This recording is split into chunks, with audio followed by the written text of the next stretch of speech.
Good afternoon. This is the Painted Desert, and I'm going to break here to talk some anime. Princess Tutu.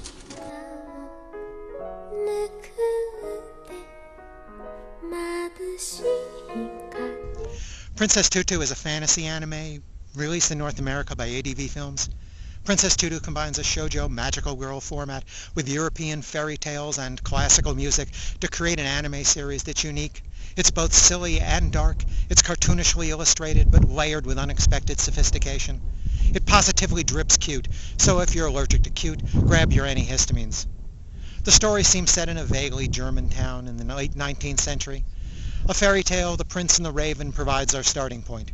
The battle between these two title characters, the prince and the raven, was left unresolved when the fairy tale's author, a man named Drosselmeyer, died. So the pair popped out of the story and finished the story on their own. The prince vanquishes the raven by sacrificing his own heart, shattering it. You'll just have to take that part as read. I told you it was a fairy tale. But the story's author, a flashily overdressed man named Drosselmeyer, while still dead, has decided to take a hand in the story again. Hey, I said this was a fantasy. With the prince reincarnated as a ballet dancer named Muto, Drosselmeyer finds a duck bobbing on a pond who's fallen in love with the prince.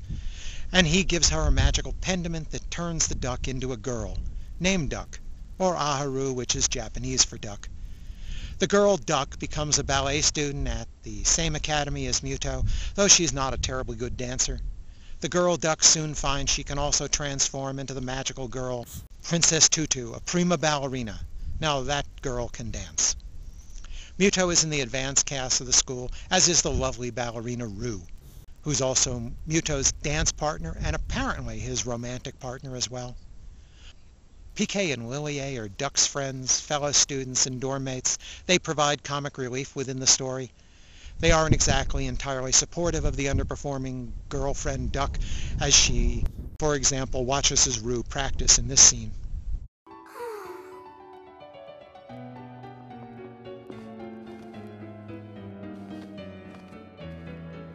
Impressive. Truly a prodigy. Will a day come when I can dance like that too? Whoa, you finally got your head straight! What a wildly whimsical dream! That's the spirit, Doc! Folly is your strong suit! Better to dream big, right? Then you'll have bigger failures! Work hard and things work out! For normal people! The ballet teacher at the school is Mr. Cat, or Neko-sensei if you prefer, and yes, he's an anthropomorphic cat. There are several anthropomorphic characters populating the story of Princess Tutu, including the penguin who provides the piano accompaniment to the ballet dancing. You'll just have to get used to them. I was particularly fond of the meerkats. The storyteller, Drosselmeyer, will keep popping into the story to prod or gloat. Tutu will undertake the task of finding and restoring the lost pieces of the prince's heart. Each of those missing shards represents a single lost emotion. Princess Tutu will usually have to dance it out to obtain the shard and the prince's feelings, and then give it to the prince, as in this scene where she reclaims the feeling of loneliness from a restaurateur to the music of Tchaikovsky's Sleeping Beauty. This person's heart is not where you belong. Let's go back. I'm not letting him go anywhere! Stay away! Miss Epine! What feeling is that shard?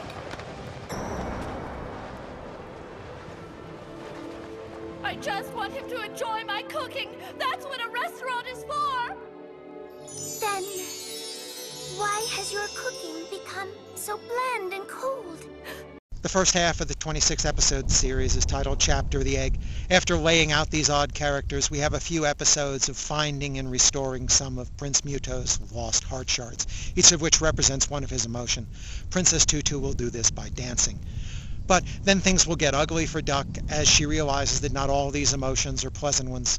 Sorrow, regret, loneliness, maybe her work isn't making Muto any happier after all. And then the dark Princess Krahe will show up. Krahe is crow in German, by the way, and she's dancing for the dark side. And other players are revealed as well. After 13 episodes, the series reaches a climax and a semi-resolution.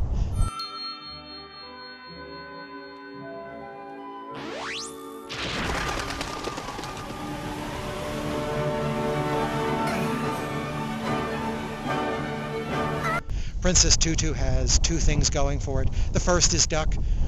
In either human or avian form, she just radiates clumsy, clueless cuteness. The series' other attraction is more sophisticated. It uses the themes from the various classical music pieces, both as background music and as storytelling devices. Most of the characters have leitmotifs or theme songs, such as Princess Tutu's theme from the Sugar Plum Fairy Dance and the Nutcracker. Most of the episodes have a theme illustrated by another classical piece, such as Giselle or Cinderella. The music isn't limited to just ballet, as other works, such as the Blue Danube Waltz, Scheherazade, the operatic Siegfried, or pictures in an exhibition will also contribute themes. So, you can explore the story on several levels. I've got over 100 tracks in my Princess Tutu playlist on my iPod. The animation in Princess Tutu is generally cartoonish in style and sometimes drops to full silliness. Only a few of the many ballet dances are actually lavishly animated with full animation. Most use limited animation with a pirouette or lift or jeté just being done in a still in a pan. It is, after all, just a TV show. The background art often hides some interesting clues or just tiny little omaki in the story. ADV's English dub is really very good. Duck is voiced to cute perfection, and the supporting cast does its job well. I'll admit that Princess Tutu is not going to be for everyone. I'm not into magical girl shows myself, so the concept seemed a non-starter at first. But this isn't really a generic magical girl show. The story unfolds as an almost abstract fairy tale. The various battles are completely abstract. Basically, they just dance at each other. But I really enjoyed its unique storytelling style, and it's a rare anime or any other show that makes such grand use of classical music and provides so many levels to explore. For me, this is a 4.5-star series. While some of the story gets dark, it's done in a way that won't give the kids nightmares either.